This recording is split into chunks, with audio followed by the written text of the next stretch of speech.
Let's go over first to Dr. Balchandra Guha for his perspective on all of the developments today.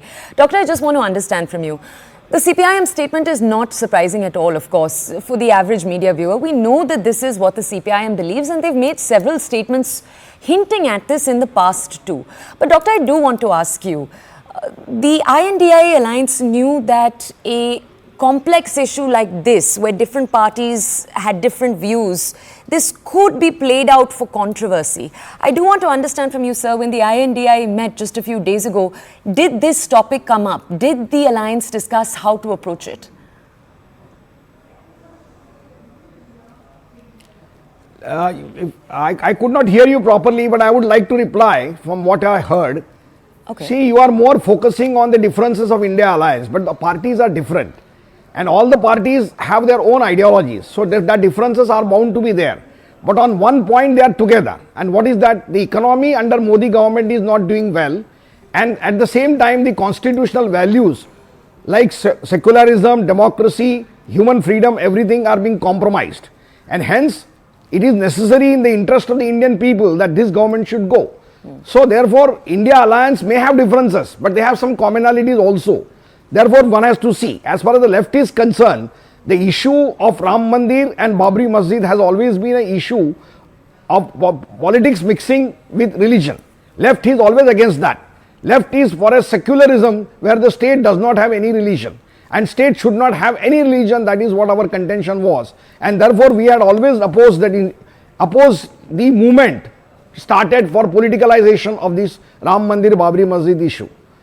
Let me tell you one thing, that National Integration Council was assured by no one else but Lal Krishna Advani that Babri Masjid structure will not be harmed.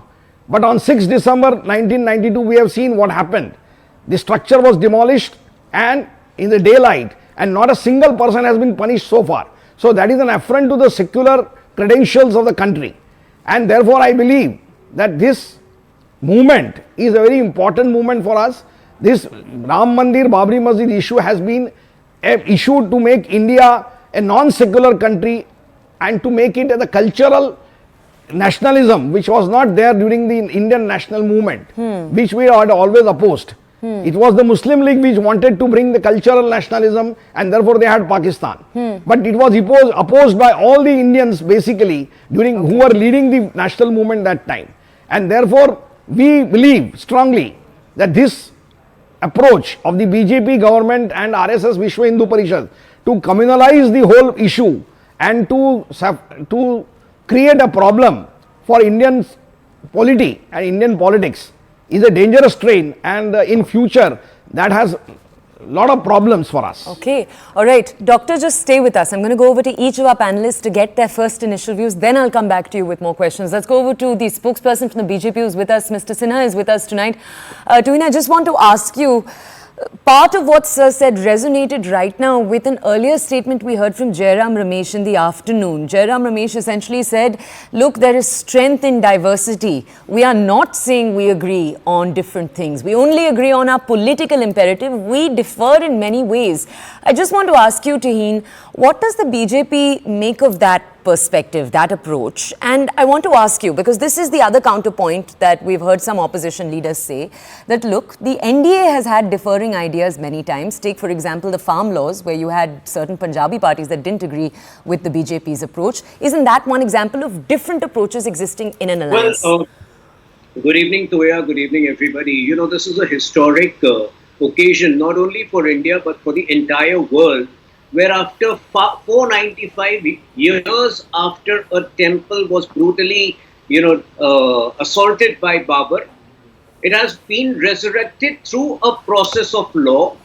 And, I think it has only strengthened India's secularism, because till the time you accept historical blunders, till the time you accept historical injustice, there is no closure.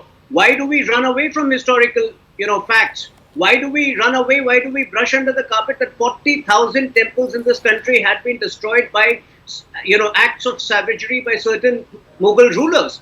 Till the time you accept that, till the time you accept the fact that people had been, converted through an act of force, I don't think there will be closure. And, till the time there is closure, there will be problems. That's point number one.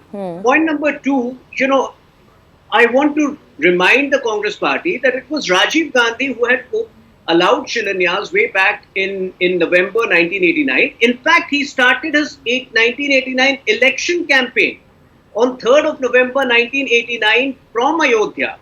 It is only 1998 onwards that, Ram Bhakts became Rom Bhakts, and unfortunately, they could never take a stand on Ayodhya.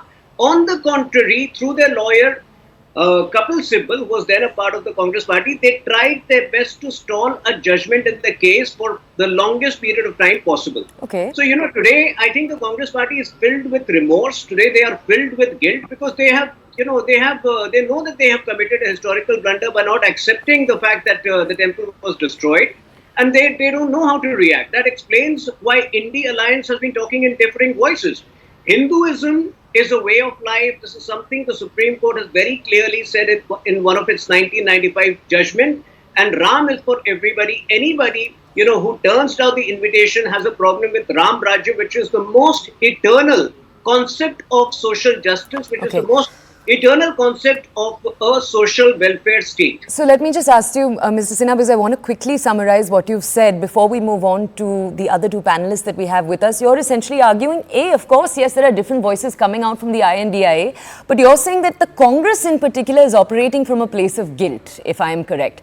Let's keep that there, sir. Let me just go over to the two other panelists we have with us. Shekhar Iyer, a senior journalist, is with us. Sir, I want to ask you, all of today's developments, part of the reason they were interesting was because we've seen a similar version of this play out earlier with the comments and the controversy around Sanatan Dharma. A set of comments you first had a leader in the South make in Tamil Nadu, and then right after that you had different leaders from the Congress, for example, who contradicted it and said we don't agree with it, we don't see eye to eye. Did you see what played out today as another chapter of that, or when the I.N.D.I.A alliance says, again, that look, we can have an alliance with different views, we are united in the political sense? Do you see that as enough? Do you think it might connect with the Indian public? That's my key question here. For 2024 elections, do you think that plank will connect? Toya, see, the problem of the Congress is different from what the communists face. See, for the communists, the Ram Temple did not matter and won't matter, because for their constituency, it doesn't matter whether they attend or don't attend. And besides, they have been considering religion as the opium of the masses, quote unquote. So therefore, I don't think for the communists it matters. But for the Congress, it is not remorse. It is actually fear. The fear is that they cannot do what the communists can do. Though some leaders may wish they do what the communists have done. Openly said, look, thanks for the invite, we won't go there. Basically, communists are saying it doesn't matter to us. It doesn't matter to their constituency, because the communists don't have electoral base anywhere in the country excepting in pockets of Bihar and in Kerala. And even in Bengal, it has dwindled to a great extent.